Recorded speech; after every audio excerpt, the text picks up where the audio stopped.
I see so many people today who make adequate money to live a comfortable life, but they just want more, more, and more. Many complain they don't make enough money, but it's not that most don't make enough, they just live beyond their means. We see the mom who says she can't afford martial arts for her child, but she has her nails done every week and drinks Starbucks coffee every day. We like the dad. He says he doesn't have room in their budget to spare, but he has season tickets to the football team, an expensive cable package, and drinks his fair share of beer. The family that know they should do this for their child, but they say they can't afford it, but they eat out every night of the week.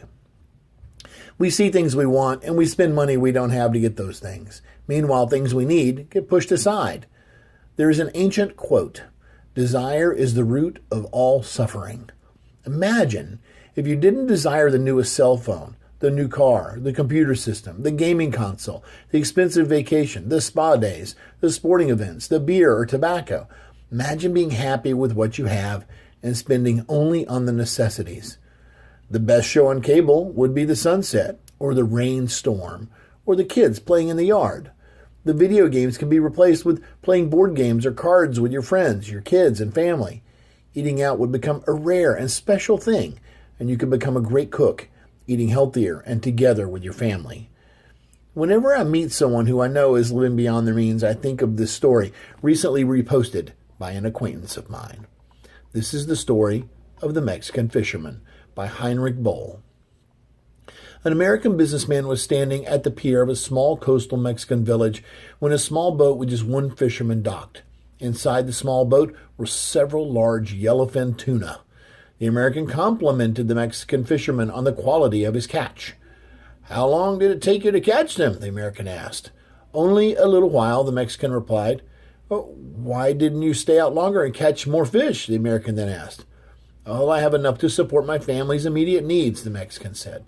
"But," the American then asked, "what do you do with the rest of your time?"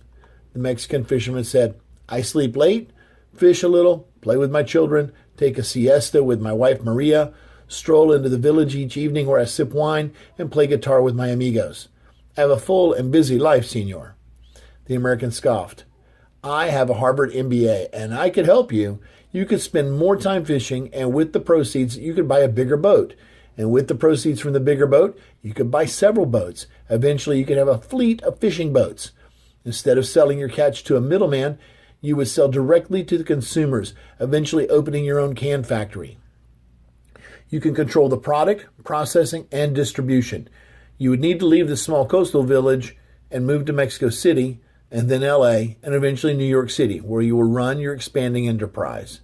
The Mexican fisherman asked, "But, senor, how long will all that take?" To which the American replied, 15 to 20 years. "But then what, senor?" The American laughed and said, "That's the best part. When the time is right, you would announce an IPO, an initial public offering, and sell your company stock to the public and become very rich. You would make millions." "Millions, senor? Then what?" The American said slowly, "Then you would retire, move to a small coastal fishing village where you would sleep late, fish a little, play with your kids, take a siesta with your wife, stroll to the village in the evenings where you could sip wine and play your guitar with your amigos." I love that story. Obviously, it is a bit tongue-in-cheek, but it should illustrate how we all could be happier with less.